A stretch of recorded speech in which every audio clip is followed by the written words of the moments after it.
You know what that sound means. Good evening and welcome to Momentous Live episode 91. What? 100 is within striking distance. Can you believe it? I'm Tristan Jutra. I'm Tasia Custodi. I'm Gray Williams, and I am shocked. Like 91, the most 69 actually was the most episode I done on the Platformers podcast. We stopped there, and we were 26. Nice. But 91. Wow. Apparently, most podcasts don't last beyond 3 episodes, and there's some other stats. So we're technically part of the top 1 percentile in terms of longevity. So other podcasters want to eat us for monopolizing that amount of. I got it. It's good. Exactly. If you want to find out more about us, you can visit us at momentous.tv/links. And there you'll find links to all the socials. And then you can browse around our website, which we haven't updated in a bit. But there's more coming very soon, I swear. Oh, it's so close. We can taste it. That's all I want for Christmas. All right. So let's get into it with starting with a little bit of follow-up. And once again, you know, it's another one of those days where this is all coming together at the last minute. And where is my browser? There it is. Oh my goodness. Episode 91. Wrestle this. Oh, you're cutting out, Gray. I hate to say it. Oh dear. That's okay. So let's bring up our first little bit of follow-up. And this is a Gray story. Gray, we talked about this a couple of weeks ago. You know, of course, we've been following all the Twitter nonsense for the last several months. And, you know, people have been exploring other options. And we did a bit of a, we talked a fair bit about Mastodon, you and I, a couple of weeks ago. And I just wanted to include a little follow-up article, which from Ars Technica, sort of asking the question, with all these people flocking to Mastodon, how secure is it really? And we discussed how it has a bit of a different model. It's a federated model where people have to spool up their own server instances. And it's becoming quite popular. The policies, the behavior policies, the terms of use vary from instance to instance, from server to server. So it's good to find a server where you feel at home. Servers can cut themselves off from other servers in the Mastodon Fediverse. So you may or may not see things from all other servers. So it's a little different than some of the monolithic social platforms that people are used to, such as Facebook, Twitter, and the like. So the quick recap of this article, and if those are interested, who are Mastodon curious, it's worth having a look because it's always good to just know what you're getting into. Mastodon's been around for about 6 years ago and has proved itself in a number of ways. It's yet to really take the world by storm, but a lot of people are checking it out, especially those who have been a little disillusioned by what's been going on with Twitter for the last while. Some people have gone to Mastodon and then come back to Twitter.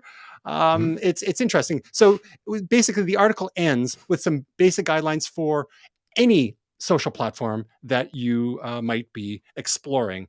And Gray, in those basic guidelines, any thought, do you mind just recapping? So, because I'm going to be talking a lot as it comes. So why don't you recap some of the basic guidelines for exploring Mastodon and any other social platform?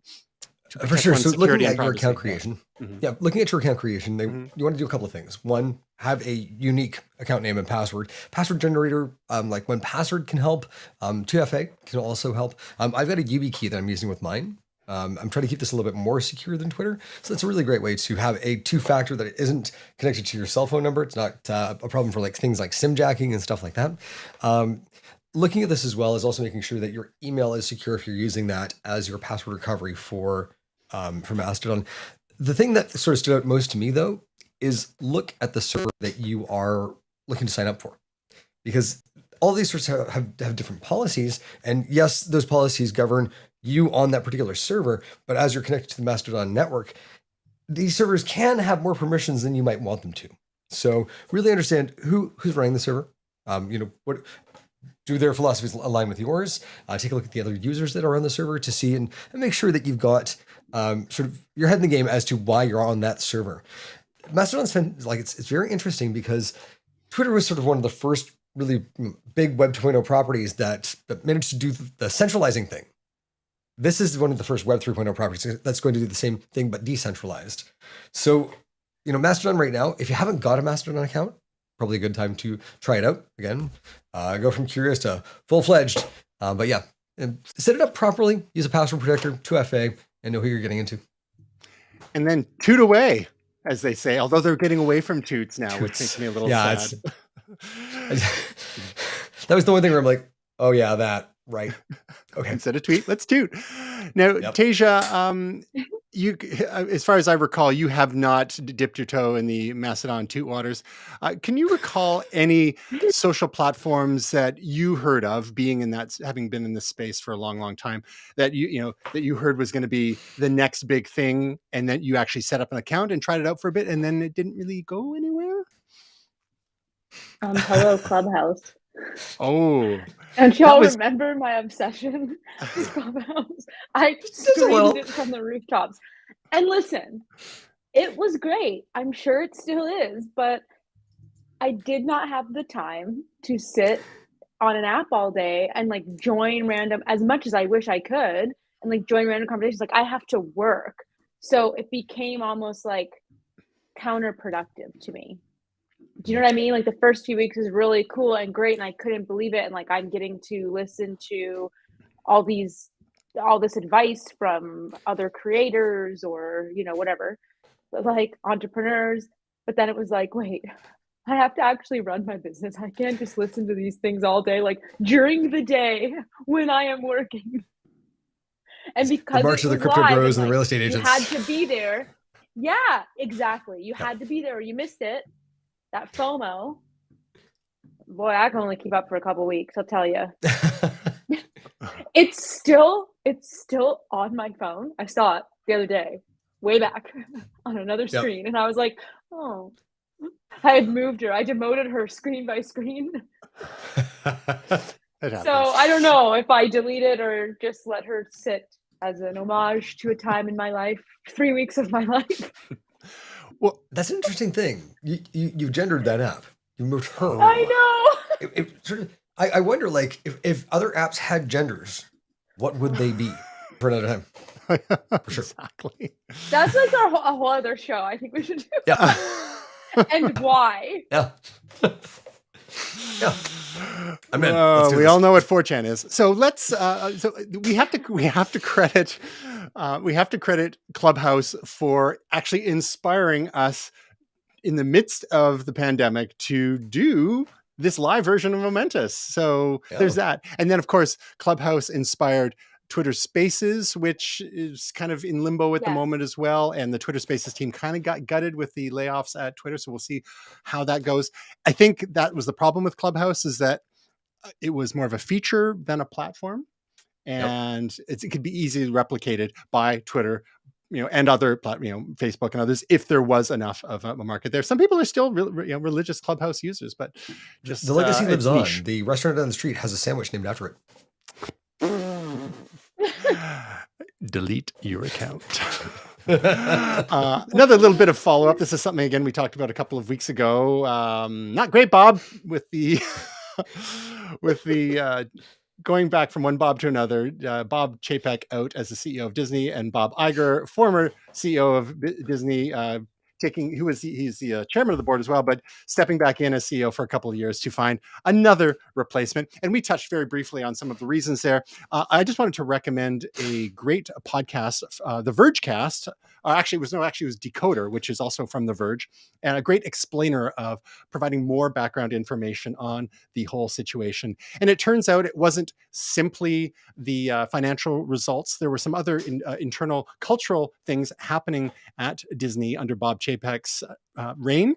And some of that had to do with him trying to convert Disney to a functional organization, sort of like how Apple is organized, whereby they have a single P&L for the entire company, whereas previously you had each different division with its own P&L. And as such, each division was given a lot more creativity and they had a lot more quicker decision making.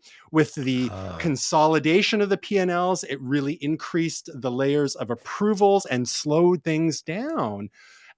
So there's more to the story. So I recommend anyone who's at all interested in the the criminology of Disney and the backroom dramas behind the ousting of Bob Chapek, to have a listen to Decoder. You can find it in your podcast app and check out the episode about the shake-up at Disney. Very interesting stuff. Unfortunately, Will's not here to give his comment on that, being an adult Disney fan. Well, so the one thing that I'll say, at this point, Iger is an interim CEO. Yes. So he's an ICEO. He's Iger. I think Will's just said that he's really hoping to go for coffee with it. He said he will tell us all about Bob being. I can't say that. Nope. He's telling us private comments that we can't say. I will. Well, I don't. Where you guys are getting messages from Will? How come I'm not? It's in the chat. You look like on the right hand side. It says chat. That chat. We have somebody watching. We have public somebody chat. watching this. We have private. Have you guys never seen the chat going? You don't love the numbers? Yes, I see it over on the right side. Normally our chat, and don't everybody get ideas at once. Normally our chat are very inappropriate bots. Tonight it's one upset William Silva. I have a few friends chime in over here. I guess some of my friends are inappropriate bots, so that's fine. That's right. So now let's move on to some news stories. We've been collecting here in the Momentous dossier a whole bunch of AI related stories over the last couple of months, and we've done theme shows on cars and on social media and on gadgets. We're going full AI this time because there's a number of stories that have come out, and this seems to really be the year of consumer facing AI. So it's AI's come out of a lot of the research towers into the public domain where people can experiment. Sometimes you have to jump through a few hoops. Some of these platforms you have to pay for access. Some they'll let you play around for free. So what I'm going to do, we're going to do to start here is just show a few quick platforms that have come up in the last couple of months. Then we're going to talk about a couple of stories, and then we're going to talk about a few platforms that just regular folks can access without having to pay, and then a couple of issues that these raise, some of which we've touched on before. So, Tasia, Gray, you ready? Okay. Ready. Okay, buckle up. So one platform is Imagen. So that is, who is this even from again? But it's unprecedented photorealism with deep level of language understanding. So similar to what we've seen with DALL-E, DALL-E 2, DALL-E Mini, which is now called Crayon with the AI instead of A in the middle, and Midjourney, which is accessible through Discord, and Stable Diffusion, which is a no holds bar image generator, and Diffusion B, which is a client you can download to your own device rather than processing in the cloud. This is another project called Imagen from the Google Research Brain team, and it's got its own kind of take on this and really interesting results coming out here. Everything from a transparent sculpture of a duck made out of glass to an Android mascot made from bamboo. It's in this website at imagen.research.google. It has all the technical hoosafudge that if you're interested in, you could go and have a look. But it's really using the power of Google's natural language processing and deep learning to generate some of these things. And now this is a research only, not available to the general public, at least at this point. And then next up, we've got DreamFusion, which takes things a step further, where we do a text input and it creates 3D images using 2D diffusion. So we punch in something like a wide angle zoomed out DSLR photo of a skiing penguin wearing a puffy jacket. And not only do you see a static image from one angle, you can see a 3D rendered object that will show you from a variety of angles. So we can see these tools are getting more and more sophisticated. And this stuff has been coming fast and furious over the last number of months. So not to be outdone, of course, everyone's favorite, Meta, they have their own AI division, of course, and they have something called Make a Video, whereby not only could it, are we talking generating images or 3D images, but actually full-on videos. So you could have a teddy bear painting a portrait, a robot dancing in Times Square, a cat watching TV with a remote in hand. And of course, oh, that hand is the nightmare fuel right there. The human hand. That's the human hand. Oh boy. That's the sequel to Cats right there. Oh, where's Dame Judi Dench when you need her? It's Jellicle. How about a fluffy baby sloth with an orange knitted hat trying to figure out a laptop close-up, highly detailed studio lighting screen reflecting in its eye? So here's an example of the more detailed your text prompt, the more detailed and desirable the end image tends to be. Then they've also got it so just doing, you can't, instead of just doing text input, you could also do image inputs, and it will analyze what it sees in the image and make a video from that too. And some of these are akin to cinemagraphs that we saw a few years ago, which are a type of animated GIF, which only certain parts of the image tend to move. But again, this is opening up all sorts of interesting creative outlets for people just using the power of descriptive text or even other images. And then we've got another one here called Phenaki, Phenaki, where, again, each of these tends to have their own styles and their own quality of results. There are so many competing projects. Right now, here we've got a photorealistic teddy bear is swimming in the ocean at San Francisco. The teddy bear goes underwater. The teddy bear keeps swimming under the water with colorful fishes. A panda bear is swimming underwater. Oh, and there's the panda. So, it's got multiple inputs for a single image there. And again, we're seeing different qualities of results. Again, producing video. So we're going to take a breath at that point. Because all of these things have their own implications. Tasia, your first reaction. So we've talked in the past about some of those other ones we mentioned, those other tools. Have you had a chance to play around with those, and or are you intrigued by what we're seeing here, especially when it comes to 3D models and or video? It all scares me, and my first reaction is, wow. Okay. And then my second reaction is, I can't wait until John Oliver gets a video made. Oh yeah, I don't know if you guys watch his show. Oh yeah, he's been doing his all the cabbages. Yeah, all the cabbages. Yeah, having and that's just cabbage. And that's just still images. Just wait until we're getting video of 3D images or exactly video of John Oliver. Gray, I know you've talked about the potential for rapid prototyping of designs here. What do you think the addition of 3D and or full motion video adds to the mix for creative types? Well, so this is kind of fascinating because if we look at it, in VFX right now, there is a dearth of talent. There's not enough going around. And looking at things that they're doing with Blender and a few other programs, they've kind of ease the pipeline for humans to create video. With something like this, if you were able to get the AI to figure out, okay, this is our character and this is how we want to do it, your modeler now is basically like somebody who's commanding language, like English as opposed to a programming language. So there's that aspect to it. The other thing as well is I think this is actually good for teaching people like you, and as I'm starting getting into more content creation, people like me, because I think it adds more value to the human component. In the past, we've kind of looked at 3D as production value, right? If this thing has shiny, flashy, we saw the commoditization of this with things like Fiverr, right? Here, go make me a logo that spins, done, right? Now it comes down to what, as someone on camera, can you do for the audience that this can't do? And I think it's really going to separate the wheat from the chaff in that respect, basically placing more value on the human interaction rather than the machine interaction. Deepfakes kind of through that a little bit, right? But I think, with live video, it's probably going to have something that's going to be a little bit more impactful. And I think, again, we're going to have this sort of, it's enriching interactions as opposed to just presentation. That make sense?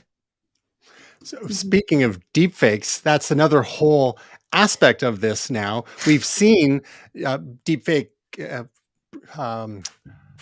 experiments done over the years. We've had Jordan Peele voicing Barack of a deepfake of Barack Obama, for example. We've seen in movie productions versions of the late Carrie Fisher or the not yet late Mark Hamill playing younger versions of themselves in various Star Wars movies and TV shows. Now we're getting to the point of a couple months ago where Bruce Willis is retiring from acting due to a condition he has. And a story came out not too long afterward that apparently he has given permission for his image to be used in maybe advertising or perhaps other TV shows or movies. And there is something called Deepcake, which has been using his image. Now, it's still a little murky. Here we see a commercial, I believe it looks like it's from Eastern Europe, maybe even Russia, starring Bruce Willis deepfake there, but it's not actually Bruce Willis.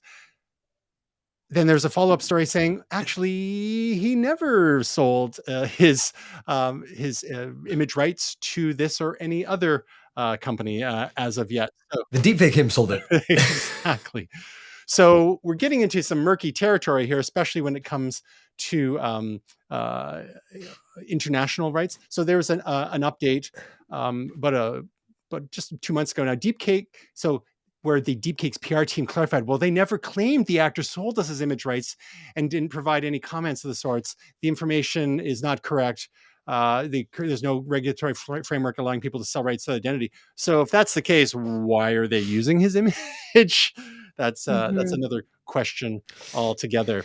Now, Tasia, who of the various actors, singers, perhaps, would you be most interested in seeing their careers extended through the use of deepfake technology powered by AI, deep learning, machine learning, beyond their ability to actually do so, either due to illness, as in the case of Bruce Willis, or due to death? Can you think of anyone that you'd like to see continue? Well, I know who you want me to say, my queen. However, Queen Elizabeth II? The whole thing just agreed. She's got a really good voice. No. The whole thing freaks me out. Like, I just don't like it. Like, you guys have seen all the Tom Cruise ones, right? Like, it's just crazy. But it's it just creeps me out to the point of like, it right now you can still tell, but it's going to get very quickly to a space where it's going to be very hard to tell like what's real and what's not, and how do we navigate that, and how do the people who are being deepfaked navigate that. It creeps me out. It really does. I have to draw the line. So we've seen, I guess, variations, a little different sanctioned variations on this theme with holographic appearances of late artists such as Tupac, for example, but those have been done with the participation of the estate. And yeah, it's kind of it's this weird sort of digital immortality that we're seeing.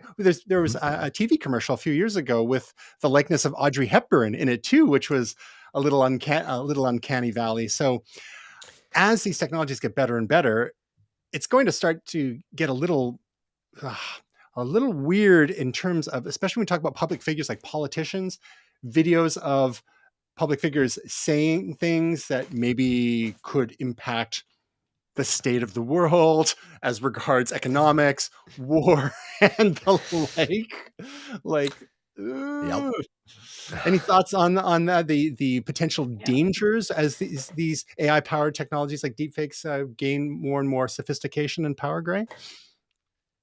I mean, yes, absolutely. And interestingly enough, that was a plot point on Star Trek Discovery, right? Control in the second season was holographically representing certain figures in Starfleet Command, which is the reason they gave why the Enterprise, after that's submitted by Pike, doesn't have the holographic system.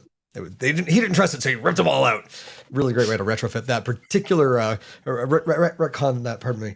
But looking at this, the one thing that I was thinking is, this is an interesting technology that can be used to help create good moments in art, but I think it has to be limited, right? Looking at Peter Cushing in Rogue One or Carrie Fisher in Rogue One, they weren't great, but they were brief, right? And so when you're looking at things like prequels or, we need that cameo, this should never be a main character. But if you need that little bit to basically move the plot along or move the story along, I think that's a really great way to use this. I would like to see limits on it. 30 seconds, a minute most, advance the plot, get out of that character's way. That makes sense. Fully, deepfake stuff, it's lazy. Let people die. How about a deepfake Mark Zuckerberg disrobing from his... He is one. Disrobing from his attire as Monopoly Man. So there was a video that was circulating just about a week ago, whereby he was thanking some politicians for their service and inaction on Antitrust. And again, there's a remarkable deepfake there. You know it's a deepfake because it says #FakeZuck. The beginning of the video shows the actual actor you're playing him, but then I believe there's the deepfake voice and of course the video. So we're seeing all sorts of different versions of this coming out. We're getting to the point now where there's even there's someone making an entire movie using video generated by AI. That movie is called Salt, and I think we will be seeing that next year. We've even seen things like generation of deepfake audio. A few weeks ago, there was a deepfake interview by quote unquote Joe Rogan of quote unquote Steve Jobs, which was making the rounds, which was, if you listen to it, it was kind of interesting. It was quite obviously cribbed from some of the statements that, or variations of statements that Steve Jobs had made, throughout his career. And public figures have so much to draw from, whether they're politicians or, tech CEOs or, actors and actresses. So I think the ones that are at most risk are the ones who have the most out there in terms of their voice and of their image. But yeah, the deepfake interview was like, oh yeah, if you're not paying attention, yeah, that sounds like a real interview. It's like some people kind of either didn't realize or forgot Steve Jobs has been dead for 11 years. And if you weren't really paying attention, it's like, oh, wow, he's doing interviews again. Okay, that's interesting. But then when you start listening closely, it's like, oh yeah, it was a little bit vague, a little bit general. And but again, it's just a matter of time before these things get better and better. Gray, who would you most like to see an interview with from beyond the grave, thanks to deepfake technology? That's a good question. It would be interesting to see John F. Kennedy. Oh, because that was a pivot point in American history and a pivot point in the world. And 1963, 6 years later, we go to the moon. This week we went back. And I'd like to hear his thoughts. We choose these things not because they're easy, but because they're hard. We choose to go to the moon. We went, we stopped. What do you think, John? We're looking at this. We're looking at the Russians who, you were right up against. It was just down in the minute. Here we are. What do you think? Like, I just love to know, his view on this world would be interesting. So further to these sorts of AI related stories, we have, again, our favorites at Meta. They've designed an AI agent called CICERO that negotiates, persuades, and cooperates with people. So this isn't merely aping an existing person and having a fake interview with them. This is an AI that has been deployed to play the game diplomacy. So diplomacy is I don't think I've played it myself, but it's kind of like if the game Risk wasn't made purely for terrible people. So it's a game where instead of just like rolling dice, no, I love Risk and played it lots growing up, but at the end of the day, a lot of it's just like rolling dice and then yelling at each other. So diplomacy, in order to get ahead, my understanding of that game is that you actually have to persuade people, reason with them, build alliances and the like in a more sophisticated way than a game like Risk. So they've trained this AI from Meta of all networks, of all platforms, to play this game. And, so this is not simply a deterministic game like, like chess or checkers or Go, which was remarkable. Google's AlphaGo project, Go was such a complicated game, and people found that it was using strategies that humans never even thought of or couldn't even understand. So if now we're getting to the point where humans can start persuading people, you combine that with a little deepfake technology, then, oh boy. Tasia, are you even more comfortable with the notion of AI getting more and more powerful? Because if not, I've got an AI that can persuade you. I'm legit. This is going to infiltrate my dreams tonight, and that's what they want. She's not wrong. She's not wrong. So I'm just saying. So one of the quotes from the current world champion of diplomacy, Andrew Goff, said, "A lot of human players will soften their approach, or they'll start getting motivated by revenge. And CICERO, which is Meta's AI, never does that. It just plays the situation as it sees it. So it's ruthless in executing to its strategy, but it's not ruthless in a way that annoys or frustrates other players."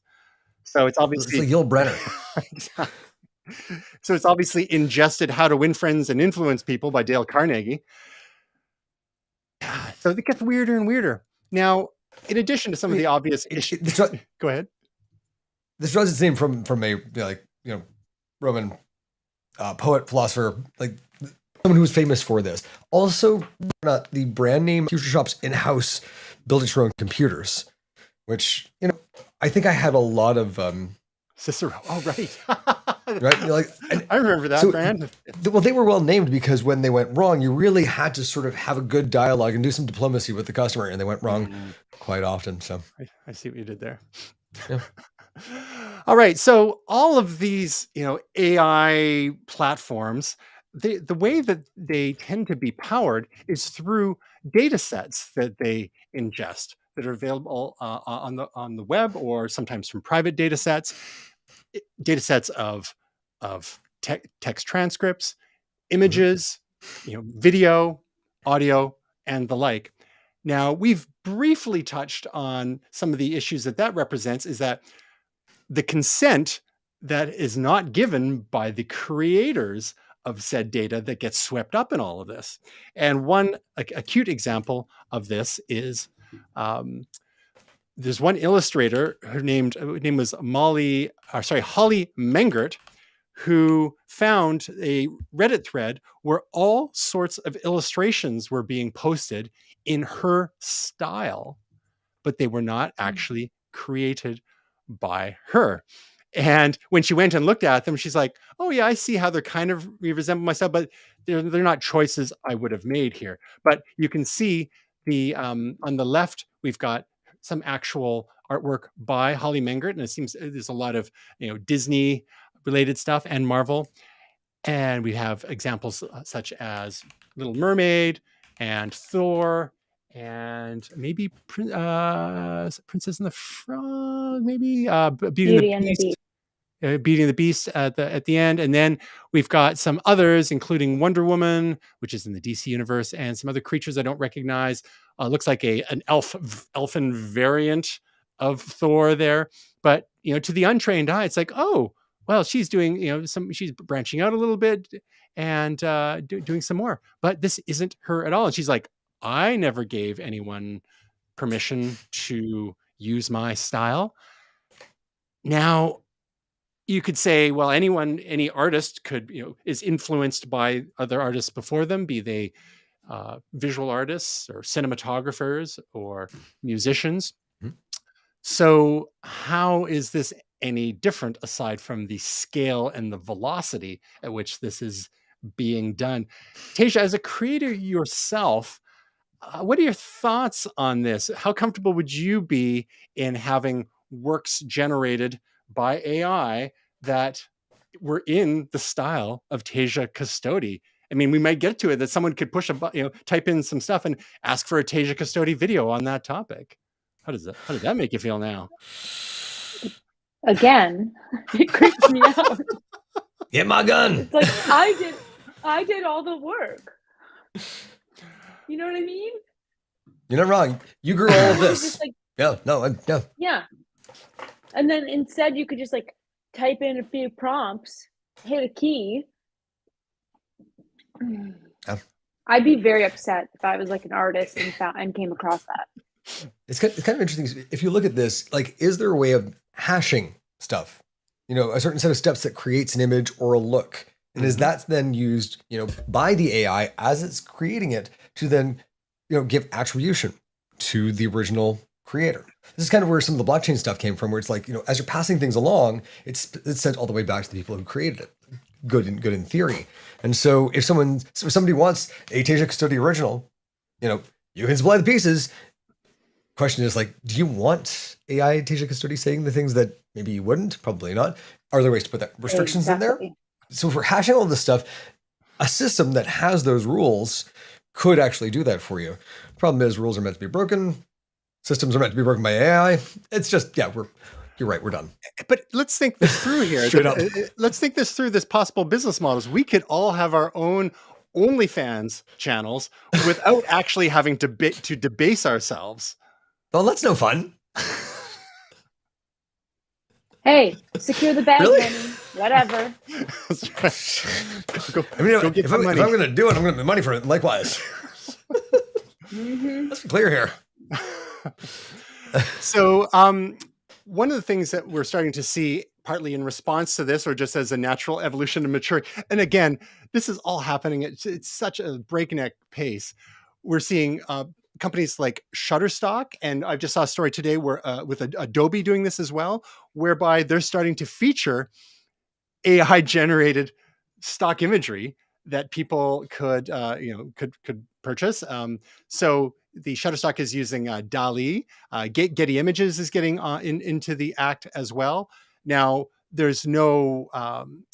With the Shutterstock one, they actually want to compensate artists, but the compensation is like, how do you compensate the inspiration of the generative models that are creating this work? Do you say a given image is 30% of Tasia Custody and 15% Van Gogh and another 25% of Marvel Cinematic Universe as directed by VFX artists in Vancouver or whatever. Like, I don't know how you do the math on that, but at least they're trying. Gray, do you have something to add there? Well, it's curious thing because, like, if they are generating this stuff, it's through the database and the triggers, right? And so the question then becomes, are you able to look at what they use to generate an image and then start to reverse engineer the language that they're using to do this? Because realistically speaking, these guys this is rent seeking straight up, right? Work's been done. It's generative, but you're not doing it. You're basically just taking money for everybody else's work. And it's one that they've built, the Adobe CC thing that sits in my window and close it. It's like, please don't close me. But please don't close me. Right. Are they really adding value? I don't really know that they are. Asia, would you feel better about these sorts of systems if you were to receive some sort of acknowledgement and or payment? Well, my thing was kind of going back to what Gray was saying, where like I can see in the future like the original pieces, plural, that were used to make, like, say something goes viral. I can see like those being worth more, like in value, let's say. But it goes back to that, is like, how do you trace back to that? How do you ensure you own the rights to that like original work? It's just so murky to me. It's crazy. So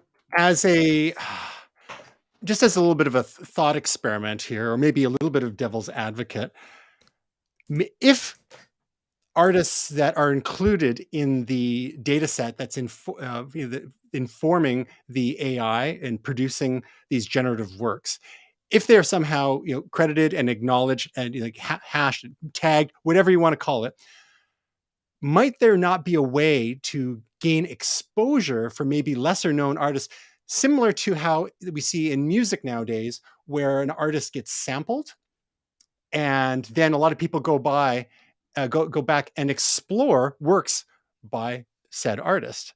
Now, a bad example, but it's coming just to the top of my head. It's like, let's say someone hears, whatever that one of Eminem's first hits, and it has the chorus by Dido in there. And that was weird because that Dido song had come out not that long before the Eminem one. But a lot of people probably went, oh, well, that's interesting. I wonder who that artist is. And they went and checked out Dido.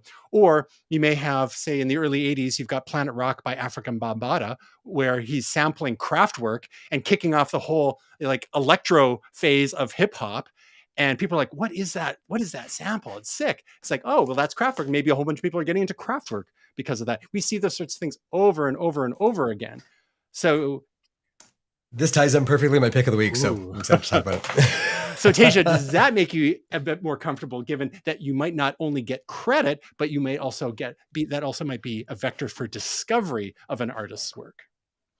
No, I want to own my work. Yeah, but it wouldn't be your work if it's if they're generating new stuff that's based on your style, right? Resistance is futile. I like it. Because the thing is, if you think of it right now, like if someone becomes a meme, right? You think of like Ghislaine Reza, the Star Wars lightsaber kid. Did he make bank out of that? Not enough.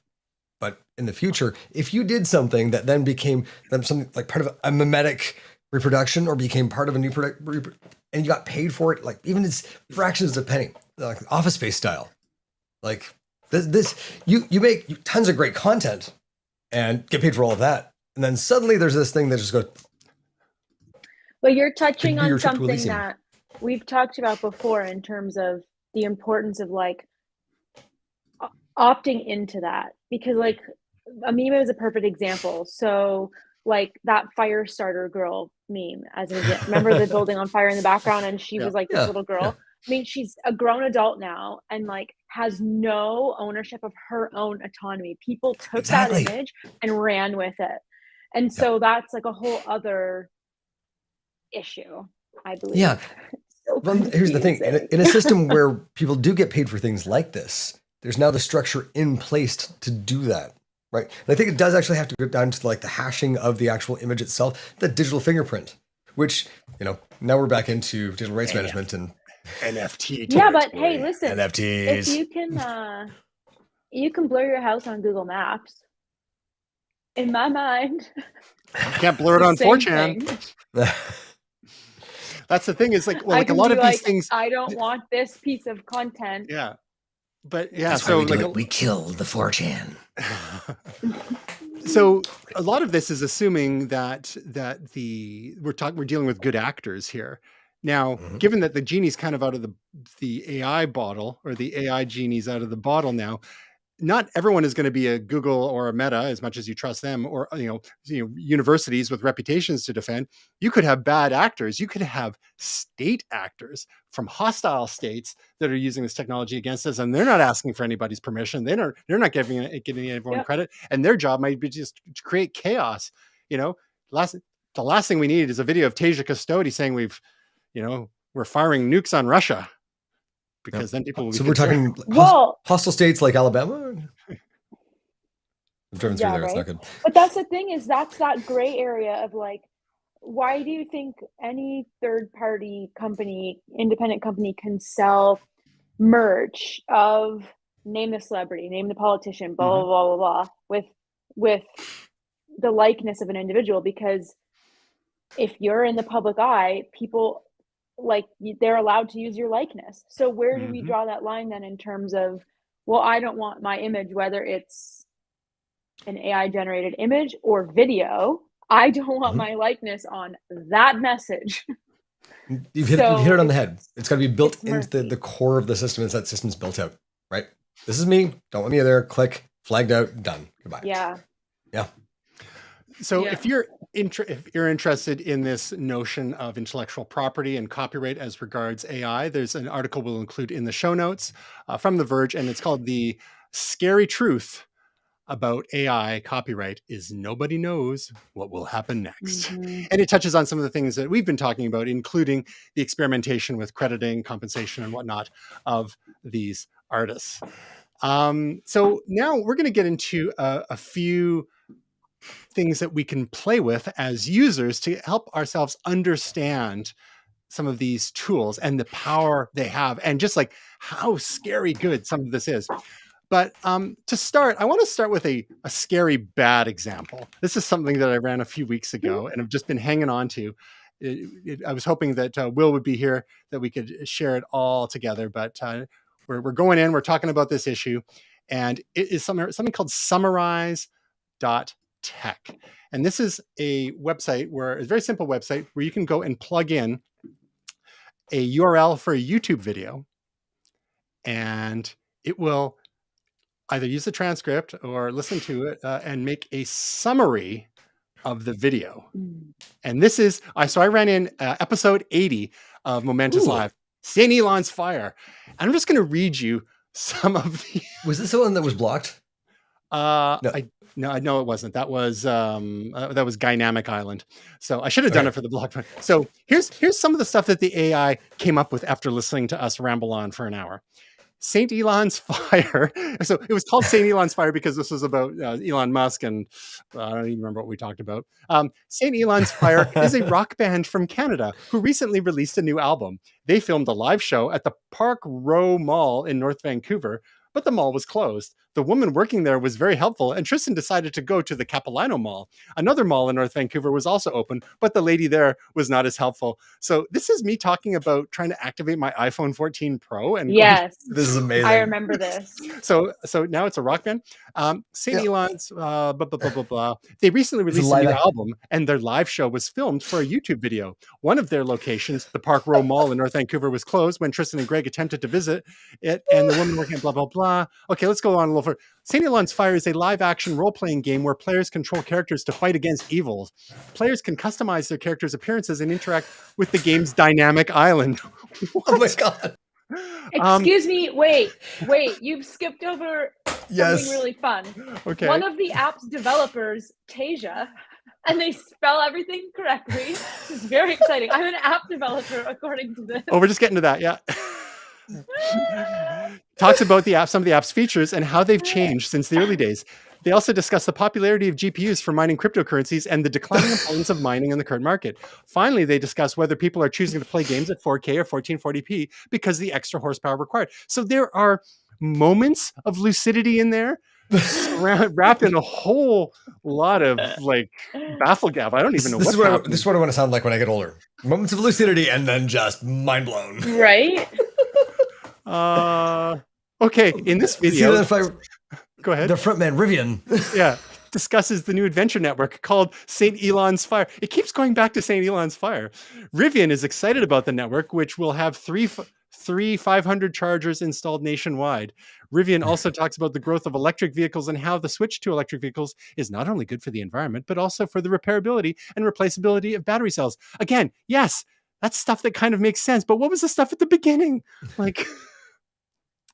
Anyhow, I do like the fact though that the YouTube user St. Elon's Fire is going to get his iPhone 14 Pro activated. That means you are St. Elon's Fire. Yep. And then at the end, we've got Tasia Gray discusses her latest YouTube video, which you guys are thinking you're like a Brangelina now, which was unsuccessful due to its premature release. She also shares a brief farewell message. Happens to lots of videos. Before she goes on hiatus. And then lastly, the monks of St. Elon's Abbey in North Carolina perform a spectacular firewalking ritual in honor of their patron saint. The event is both awe-inspiring and dangerous and is sure to leave spectators in like, what does that even, like, I need to go back to that episode. So rest assured, AI still got a ways to go with summarizing YouTube videos. So we got a little time yet. Fantastic. I don't know. I'm an app developer now. I think we have to run all of our videos through that and then just do a dramatic reading of a little bit each.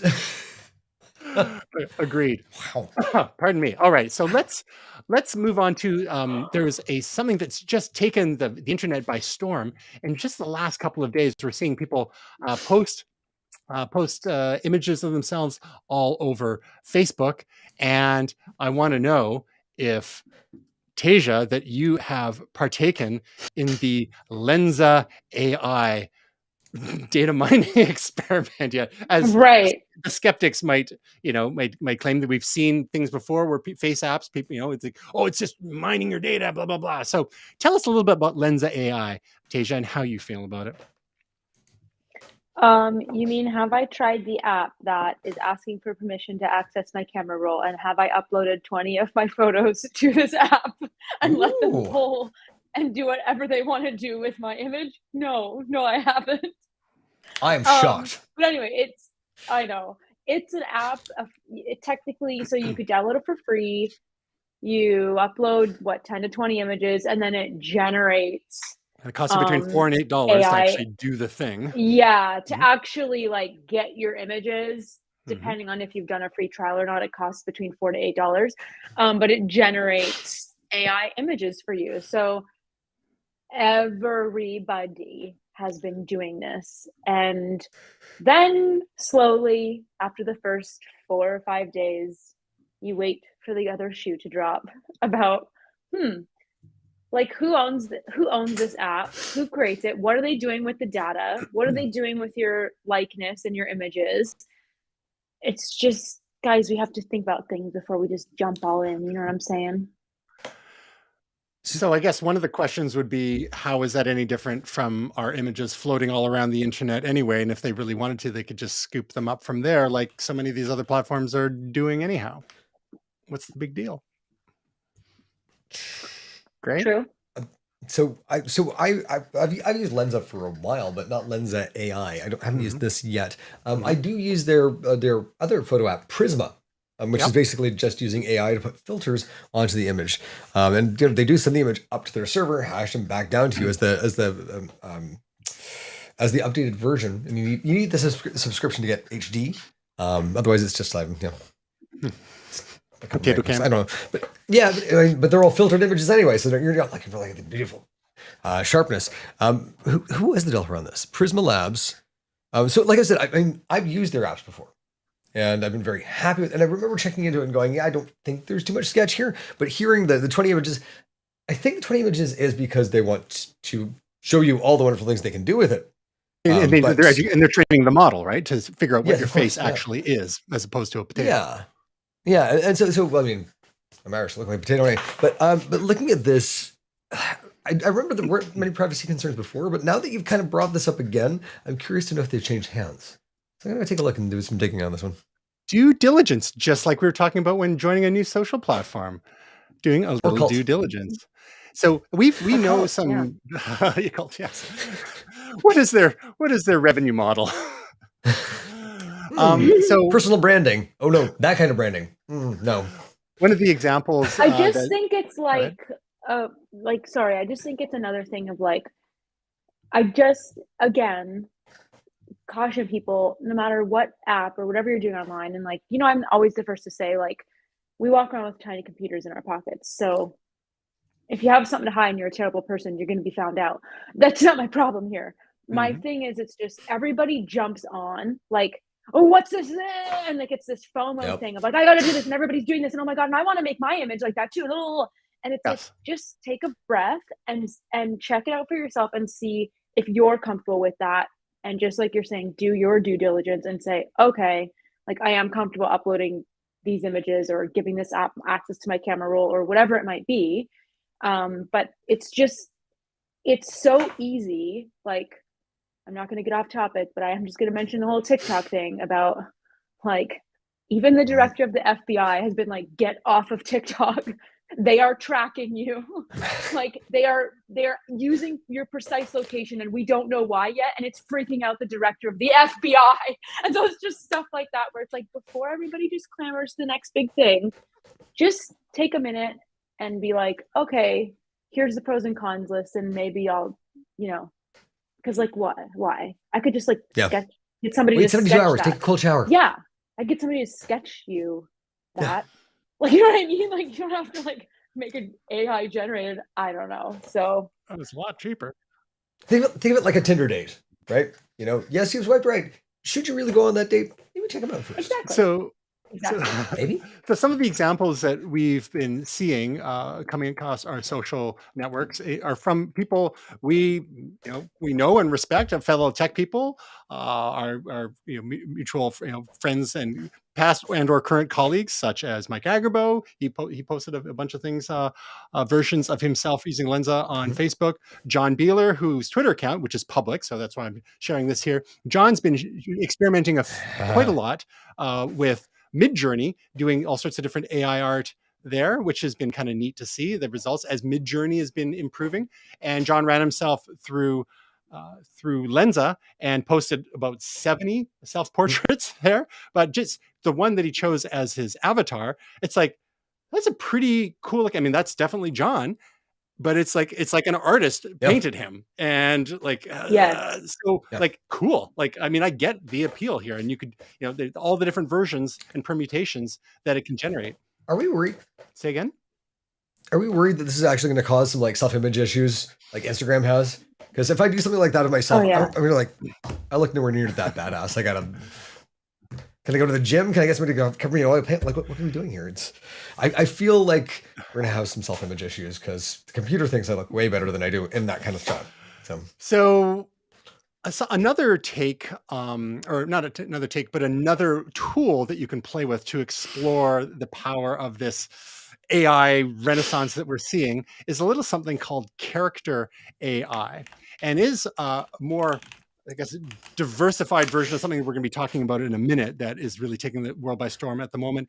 And what character AI does is you can visit it at beta.character.ai, and they're basically chatbots based on different individuals. Some may be fictional individuals, like totally new, or based on fictional individuals from the past, or based on historical individuals. So you could you could click on one. We can click on Plato, for example, and ask Plato a question and say, like, how did Socrates die? Which was, from what we understand, was Plato's mentor. And we will get a little blurb once it's thought about it. My teacher Socrates died by drinking hemlock, a poison. I witnessed his death along with other students, and he asked us to carry his last words to Athens. Crito, my friend, we owe a ransom to Hades. He was accused of impiety as he taught that gods do not exist. I was then condemned to death for teaching the same beliefs, but I had escaped before my death. I am so very sad about his death. Here we are, talking to a historical figure, a philosopher, and it's kind of wild. Some of this. Yeah. Just let people die. So there's, someone's created an Elon Musk version, a Tony Stark version, an Alan Turing version, a general psychologist. There's an unusually high number of anime characters in there, which is yeah, I wonder why. Yes, maybe Sigmund Freud, the Sigmund Freud AI can answer some questions about that. Wonder Woman. Even. Do you remember back in the Sound Blaster, back in the early days, they had a voice synthesis tool called Dr. Spatzo? Refresh us on that quickly before we gotta let Tasia go. Yeah. So it was a synthesis tool where you could basically talk about your personal problems, and it used the voice synthesizer back in, this is like the Sound Blaster 16 days, and I am Dr. Spatzo, I am here to help you, and it had phrases where if it recognized keywords, it would spit things back at you. Let me see if I can. We'll talk about it next show, but this is Dr. Spatzo for Web3. And awesome. What we've seen quite a lot of in the last couple of days is something called Chat GPT, which is a generalized chatbot that you can log in. You can get a free account. Just say you're an individual, and it's released by OpenAI, and you can have entire conversations with it about stuff. Ask it questions, specific or general, and it will tell you what it thinks. Sometimes it gets things wrong, certain historical details, but I asked it about the causes of World War I and World War II, and it got those pretty dead on. It's even it's so sophisticated that, and to be clear, it doesn't actually know anything. It is answering based on a probabilistic algorithm based on all the information it's ingested in the past. But what some clever individual figured out is that they managed to build a virtual machine inside Chat GPT. So they created like a virtual Linux instance So Linux being open source operating system. So imagine running Windows or the Mac OS inside a chatbot, and they started browsing around into a totally artificial file system inside this chatbot and tried to run commands. Some of them worked, some of them didn't. But it's the crazy thing is, it's like there's no actual virtual machine here. This is just the chatbot replying in a way that thinks it makes sense based on what it's ingested from all the information that's absorbed through the internet. It's so like, it's running is a this even real life? Inside a simulation.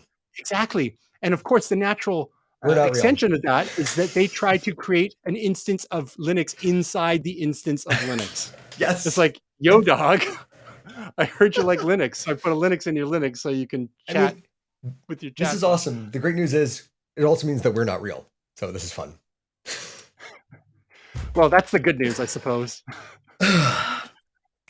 Okay, Tasia, we know you gotta pop off very soon here, but did you know? Yep. Did you know that Apple Music is getting a karaoke mode? Yeah. Are you as excited as Gray and I are? Sing myself to sleep tonight. Yeah. That's what I like to hear. Because as SingStar has been deprecated over the last couple of years from PlayStation, I've been hoping to find another platform. And this could be it. We're not getting the videos yet, but we're getting the lyrics and access to all the Apple Music library. This could be, next time you come to town, Tasia, we got to give this a test run because, Gray and I will be practicing ahead of time. I'm 100% in. Okay. Start learning your Taylor songs now, boys.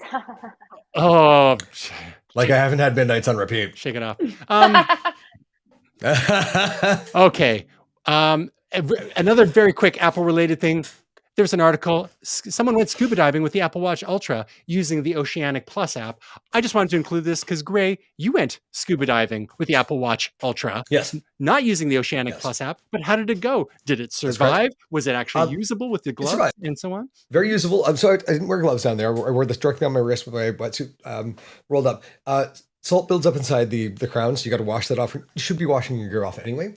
And the Depth app is cool on the watch. The data that you get into health afterwards, super, super hard to read.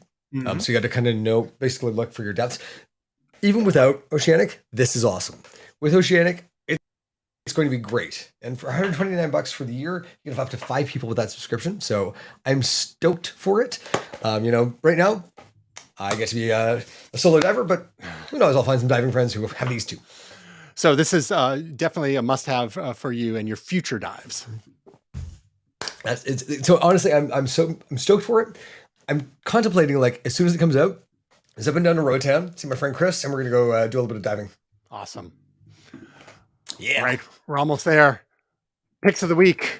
Tasia, did you put a pick in the show? The rundown? I did. I put in This Is Life with Lisa Ling, and the reason I put that in is not that it's a new show or anything, but it's a new season that she has out, and it's actually going to be the final season, which is a massive bummer. She was the longest running female-led documentary series on CNN, and CNN has axed basically like most of their original programming for budget cuts. So I'm hoping they said they're trying to also like pull the Fox audience. That makes sense. I think she'll hopefully get picked up with another network. So what sort of topics does she cover in this documentary series?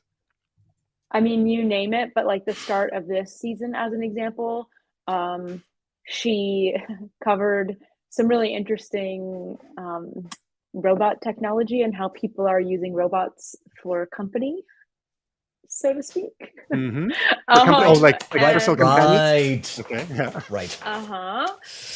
But she is exceptional at humanizing every topic and every person. And I mean, over the years, she has covered the gamut from like crazy Q conspiracy theory people to robots made for companionship. You know what I mean? Like to the second or third episode I just watched was called Tiger Queens, and it was like this whole follow-up of, we all got enamored with Tiger King, but then like we kind of lost sight of the animal cruelty and like what the heck happened to these animals and these tigers and like what regulations were put in place. And it's really cool. It's like, she goes to like a couple sanctuaries that mostly are women run. And yeah, it was just it's fascinating, and she does such a good job of connecting with everybody. And I just wanted to shout her out because she's one of the best journalists of our time. And so that you can watch on CNN, and would it be archived on their website too, do you figure? I believe it is on their streaming as well. Yeah. Gotcha. It used to be. Cool. I assume their new season is. Yeah. I love hearing about things that I've never even heard of before. Speaking of which, Gray's pick of the week is a book. Yeah. So this is a book about Jay Dilla. I think it's James Witt. This is his full name. Hip hop producer.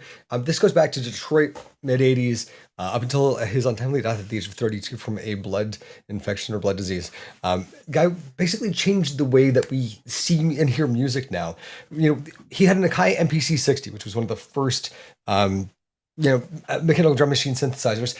And at the time, music, electronic music was recorded to the clock, and it was quantized. Quantized means to snap to the beat. And when people started hearing the stuff that he did, it didn't make sense because it didn't sound like a machine. And so basically what had happened is taken all of these separate tracks and quantized them individually. This technique has changed how classical musicians play classical music now. So it's just like this pervasive influence on music. The cool thing about the book, chapter 1 is about his life. Chapter 2 is about the music theory that surrounded that. And it goes all the way through the book that way and shows you visually kind of what it was you'd be hearing if you were listening to it. Incredible book. I'm not done it yet, but absolutely loving it so far. So yeah, Dilla time. Nice. My pick is kind of on theme for today's episode, and it's hard to believe this movie is 21 years old. Production was started. You can legally drink in most states. Exactly. Haley Joel Osment, he's grown up now. So AI, artificial intelligence, which the production was commenced by Stanley Kubrick, who I believe he died during production, and Steven Spielberg was tasked with finishing the movie. And it was remarkable for its time. The effects were wild. And it was an intriguing portrayal of artificial intelligence in the form of companions, like Tasia mentions, including some of. Hello, Joe. What do you know? Yeah, exactly. Starring Jude Law as well. And one of the things that I liked about the movie is that it kept going. Like, it could have ended in like 2 or 3 spots, and then it goes into the future and it goes further and further, and you see a little bit what happens to this Haley Joel Osment's character, this young android boy in the future. And it's like, what? And it's like, people thought, oh, it's too long. It's like, I love it. It's like more bang for the buck. And also, then what happens? You know what's going to happen? We're going to show you. And then we're going to show you a bit more. So it's the opposite of the mystery box. Exactly. So it holds a special place in my heart. And I'm going to be rewatching it soon, see how it holds up with going through today's lens. I wonder if there's any problematic stuff in there, but I guess, I don't think so. We'll see. Giant floating moon, no. The last couple of days, decades, that is. All right. Any project, Gray, do you have something to share? I didn't see a link. Really quick, so I don't have to talk about it too much. I just got the Elgato face cam. I've got a huge upgrade coming to my streaming setup. So the HD60X for streaming video games, and this for talking to you guys. So yeah, I'm really looking forward to showing you guys a little bit more of what I'm doing with that. We'll have a breakdown of the gear in a future episode. Love it. Tasia, you've got a video for us this week, which was inspired by our favorite fruit company. Yes, Apple. It's the best iOS and Mac apps and games of 2022, basically. So every year Apple does their App Store winners, and I run through them all.